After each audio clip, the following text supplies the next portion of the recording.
Sanmay birla yuvishni ko'zlang, yo'qlovda jon birla sharafdan so'ylang. Qiyomat kunida topmoq bo'lsangiz, mayxona tuprog'in tubidan izlang. Ey may sen mashuqasan, men senga shaydo.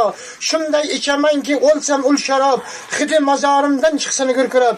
Ximori yelatsa qabrim boshidan, isi elasin aylasin xarob. Rahmat raisimiz so'z berganim uchun hammalaringizga mana shunday yaxshi kunlar yetkazdim. Aziz asrimizning aziz onlaridan so'raydi qadrin, fursat qanimatdir shaxsatirlarlab, bezamoq chog'idir umr daftarini. Mana bugun Ravshanjon misol kechasi o'tiribmiz. Baxt kechasida o'tiribmiz. Baxt kechasi hayotning eng ajoyib baxtidir albatta. Mana shu 7 yosh o'z ota-onalardek hayotimizning eng ajoyib insoni bo'lib yetsin.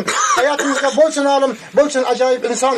Ikki oshiq o'xshar yulduzlar aro uchib yurgan yondosh sayyoralarga, sevgi fazosida ular bartanha, ne parvo yerdagi avvaralarga. Ular bizdan alis qilmoqda parvoz, samon yulduzlari qilar poyandoz. Siz esa yangalar tovonda shovvoz, chuchvara yasiz tog'aralarga. Ey aziz Ravshanjon va Ninaxon aq yo'l saodatli sirtlarga. Endi navbatni san'atkorlarga bo'lsak, asakalik yosh xonanda Marolimjon Qosimov kuylamoqda. San laylomisan san laylolar ishimda tanhomisan san to'tay anona dedi.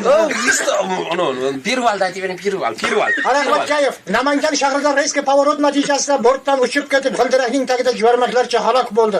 Araqvatkayevning nomi oramizda abadiy saqlanib qolinadi.